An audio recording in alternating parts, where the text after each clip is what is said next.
மதுரை மாவட்டம் உசிலம்பட்டி அருகே அரசு தொழில்நுட்ப கல்லூரி விடுதியில் மாணவனை நிர்வாணப்படுத்தி ராகிங் செய்த 3 மாணவர்கள் மீது போலீசார் வழக்கு பதிவு செய்துள்ளனர். செக்கானூரணியில் அரசு தொழில்நுட்ப பயிற்சி கல்லூரி இயங்கி வருகிறது. இந்த கல்லூரி விடுதியில் மதுரை, தேனி மாவட்டங்களைச் சேர்ந்த 70 மாணவர்கள் தங்கி பயின்று வருகின்றனர். இந்நிலையில் கடந்த 18ஆம் தேதி விடுதியில் தங்கியிருந்த மாணவனை சக மாணவர்கள் நிர்வாணப்படுத்தி ராகிங் செய்த வீடியோ வைரலாகி பெரும் அதிர்வலைகளை ஏற்படுத்தியுள்ளது.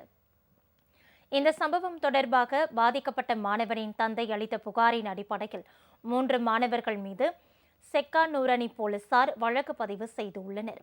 மேலும் கவனக்குறைவாக இருந்ததாக விடுதி காப்பாளர் பாலமுருகன் பணியிடை நீக்கம் செய்யப்பட்டுள்ளார்.